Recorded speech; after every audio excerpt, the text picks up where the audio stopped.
நாம் இன்றைக்கி இந்த வீடியோவில் 6 விதமான ராகி ரெசிபி தான் பார்க்க போகிறோங்க. இந்த வீடியோஸ் எல்லாமே ஷார்ட்ஸ் வீடியோ. இந்த வீடியோஸ் டைமிங் பார்த்தீங்கன்னா எல்லாமே ஒவ்வொரு நிமிஷம் தான் இருக்குங்க. ஃபஸ்ட் ரெசிபி இன்றைக்கி ராகி கொழுக்கட்டை எப்படி செய்யுதுன்னு சொல்லி பார்க்கலாங்க.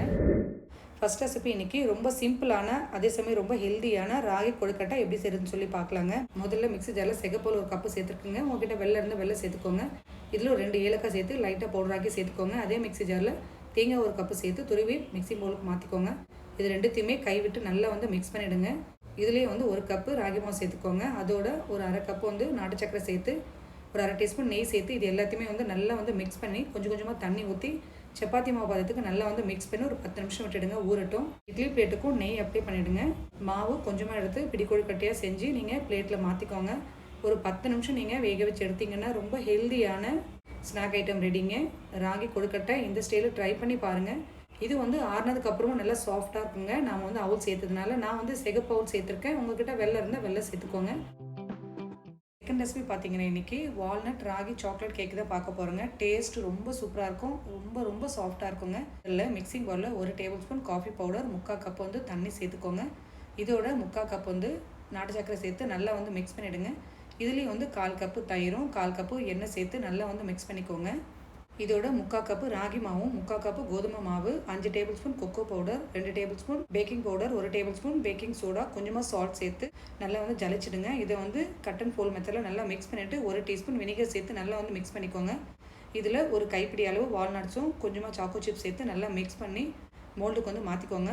ப்ரீஹீட் பண்ண அவனில் 35 நிமிஷம் பேக் பண்ணி எடுத்திங்கன்னா நல்ல சாஃப்டான கேக் ரெடி ஆகிடுங்க. டேஸ்ட்டு ஃப்ளேவர் ரெண்டுமே சூப்பராக இருக்கும். இது என்ன ராகியில் செஞ்ச கேக்கான்னு சொன்னால் யாருமே நம்ப மாட்டாங்க, அந்த அளவுக்கு இருக்குங்க டேஸ்ட்டு. இதே ஸ்டைலில் ஒரு டைம் ட்ரை பண்ணி பாருங்கள். ராகி ரெசிப்பியில் தேர்ட் ரெசிபி பார்த்தீங்கன்னா இன்றைக்கி ரொம்ப சுலபமான களி ரெசிபி தான் பார்க்க போகிறோங்க. டேஸ்ட் ரொம்ப நல்லாயிருக்கும். நல்ல ஹெல்த்தியான ரெசிபிங்க. களி செய்கிறதுக்கு முதல்ல குக்கரில் 1 கப் பச்சரிசி நோய் இல்லைனா புழுங்கலரிசி நோய் எடுத்துக்கோங்க. இதை நல்லா வாஷ் பண்ணிவிட்டு ஒரு 7 டம்ளர் தண்ணி சேர்த்து ஸ்டவ் ஆன் பண்ணிவிடுங்க. நல்லா கொதிக்கும் போது ஸ்டவ் ஃப்ளேம் கம்மி பண்ணி வச்சுட்டு க்ளோஸ் பண்ணிவிடுங்க. இது ஒரு 10 நிமிஷத்துலேயே வெந்துருங்க. நல்லா வெந்ததுக்கப்புறம் உப்பு சேர்த்து நல்லா மிக்ஸ் பண்ணி இதில் கேழ்வரகு மாவு சேர்த்துக்கோங்க. 1/2 கப் நான் சேர்த்துருக்கேங்க. சேர்த்து க்ளோஸ் பண்ணிவிட்டு ஸ்டவ்வை லோ ஃப்ளேமில் வச்சுட்டு ஒரு 15 நிமிஷம் லோ ஃப்ளேமில் நல்லா கொதிக்கணுங்க. 15 நிமிஷம் கழித்து மற்றோட பேக் சைடு நல்லா வாஷ் பண்ணி ஸ்டவ் லோ ஃப்ளேமில் இருக்கட்டுங்க. நல்லா மிக்ஸ் பண்ணிக்கோங்க. பாத்திரத்தில் ஒரு 2 கப்பு தண்ணி நல்லா சூடு பண்ணிக்கோங்க.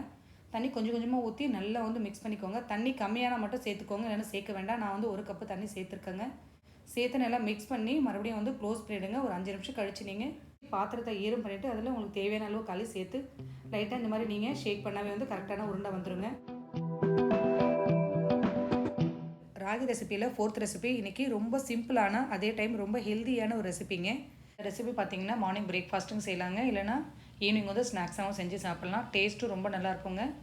இந்த ராகி ரொட்டி செய்கிறதுக்கு முதல்ல மிக்சிங் பவுலில் 1 கப் ராகி மாவு சேர்த்துக்கோங்க. இதுலேயே ஒரு 3 காஞ்ச மிளகா சின்னதாக உடச்சி சேர்த்துக்கோங்க. இதுலேயே பொடியாக கட் பண்ண வெங்காயம் சேர்த்துக்கோங்க. ஒரு கைப்பிடி அளவு முருங்கீரை சேர்த்துக்கோங்க. இதுலேயே தேவையான அளவு உப்பு சேர்த்து முதல்ல கைவிட்டு நல்லா இது மாதிரி மிக்ஸ் பண்ணிவிட்டு அதுக்கப்புறம் கொஞ்சமாக தண்ணி சேர்த்து சப்பாத்தி மாவு மாதிரி நல்லா பிசைஞ்சிக்கோங்க. தோசைக்கல் நல்லா சூடாக இருக்கும்போது ஸ்டவ் ஃப்ளேம் கம்மி பண்ணி வச்சுட்டு உங்களுக்கு எந்த சைஸில் தேவையோ அதுக்கேற்ற மாதிரி நீங்கள் மாவு எடுத்து ஈவனாக இந்த மாதிரி ஸ்ப்ரெட் பண்ணி ஒரு டீஸ்பூன் எண்ணெய் ஊற்றி க்ளோஸ் பண்ணிவிடுங்க. ஒரு சைடு வெந்த உடனே மறுபடியும் திருப்பி போட்டு எண்ணெய் ஊற்றிக்கோங்க. ஸ்டவ் ஃப்ளேம் கம்மி பண்ணி வச்சுட்டு செய்யுங்க. அப்போ தான் உள்ள வரையும் வேகுங்க. 2 சைடுமே வெந்ததுக்கப்புறம் பிளேட்டுக்கு மாற்றிக்கோங்க. இந்த ரொட்டி பார்த்திங்கன்னா ரொம்ப உடம்புக்கும் நல்லது, நல்ல டேஸ்ட்டாகவும் இருக்குங்க. ரெசிபி நம்ம மார்னிங்கும் செய்யலாம், இல்லைனா ஈவினிங்கும் ஸ்நாக்ஸ் மாதிரி செஞ்சு சாப்பிட்லாங்க. இந்த ஸ்டைலில் ஒரு டைம் ட்ரை பண்ணி பாருங்கள். ராகி ரெசிப்பியில் 5th ரெசிபி ரொம்ப சிம்பிளான ராகி ஸ்வீட் ரொட்டி தான் பார்க்க போகிறோங்க. டேஸ்ட்டும் ரொம்ப நல்லாயிருக்கும். செய்கிறது ரொம்ப சிம்பிள். முதல்ல வெள்ளத்தை கரைச்சிக்கலாம். சின்ன பேனில் அரை கப் வெள்ளம் சேர்த்துருக்கேன். ஒரு 3 இல்லைனா 4 டேபிள் ஸ்பூன் தண்ணி ஊற்றிக்கோங்க. இதில் கொஞ்சமாக ஏலக்காய் தூள் சேர்த்து நல்லா மிக்ஸ் பண்ணி ஸ்டவ் ஆஃப் பண்ணிக்கோங்க. இது சூடு ஆறட்டும். மிக்சிங் பவுலில் 1 கப் ராகி மாவு சேர்த்துக்கோங்க. இதில் நாம் கரைச்ச வெள்ளத்தை சேர்த்துக்கோங்க. வடிகட்டி சேர்த்துக்கோங்க. நல்லா மிக்ஸ் பண்ணிவிடுங்க. தண்ணி ஒரு 2 டேபிள் ஸ்பூன் அளவுக்கு ஊற்றி நல்லா மிக்ஸ் பண்ணி சப்பாத்தி மாவு அளவுக்கு நல்லா மிக்ஸ் பண்ணி சின்ன சின்ன பாலாக எடுத்துக்கோங்க. தோசைக்கல்ல ஒரு அரை டீஸ்பூன் நெய் சேர்த்து ஈவனாக ஸ்ப்ரெட் பண்ணிவிட்டு சின்ன பாலாக எடுத்து கையை நல்லா ஈரம் பண்ணிவிட்டு ஈவனாக ஸ்ப்ரெட் பண்ணி நெய் கொஞ்சமாக அப்ளை பண்ணி க்ளோஸ் பண்ணிவிடுங்க. ஒரு சைடு வெந்ததுக்கப்புறம் மறுபடியும் திருப்பி போட்டு மறுபடியும் கொஞ்சமாக நெய் அப்ளை பண்ணி க்ளோஸ் பண்ணிவிடுங்க. ஒரு 10 நிமிஷம் ஆகுங்க. லோ ஃப்ளேமில் குக் பண்ணிக்கோங்க. அப்போ தான் உள்ளியும் நமக்கு நல்லா வேகும். 2 சைடுமே வெந்ததுக்கப்புறம் பிளேட்டுக்கு மாற்றிக்கோங்க. டேஸ்ட் ரொம்ப நல்லா இருக்குங்க. குழந்தைங்க விரும்பி சாப்பிடுவாங்க. நல்ல ஹெல்த்தியான ரெசிபி. இந்த ஸ்டைலில் ஒரு வாட்டி செஞ்சு பாருங்கள்.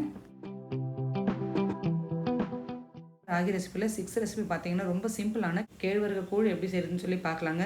முதல்ல மிக்சிங் பவுலில் 1.5 கப் வந்து ராகி மாவு சேர்த்துக்கோங்க. இதில் ஒரு 1/2 லிட்டர் தண்ணி சேர்த்து நல்லா வந்து மிக்ஸ் பண்ணி க்ளோஸ் பண்ணி வெயிலில் வச்சுருங்க ஒரு 4 மணி நேரம். குக்கரில் 1 கப்பு பச்சரிசி இல்லைன்னா புழுங்கலரிசி நொய் எடுத்துக்கோங்க. இதை நல்லா வாஷ் பண்ணி இதில் 1.5 லிட்டர் தண்ணி சேர்த்து ஸ்டவ் ஆன் பண்ணிவிடுங்க. நல்லா கொதிக்கும் போது நல்லா மிக்ஸ் பண்ணி ஸ்டவ் ஃப்ளேம் கம்மி பண்ணி வச்சுருங்க. 10 நிமிஷத்துலேயே வந்து நமக்கு சாதம் வெந்துடும்.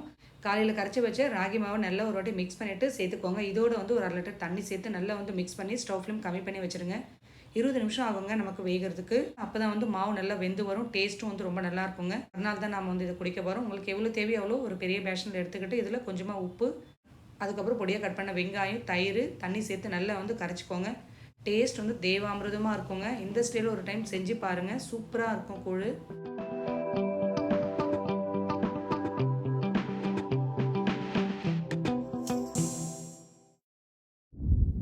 இந்த 6 விதமான ராகி ரெசிபி பிடிச்சிருந்தா லைக் பண்ணி சப்ஸ்கிரைப் பண்ணுங்கள். தேங்க்ஸ் ஃபார் வாட்சிங்.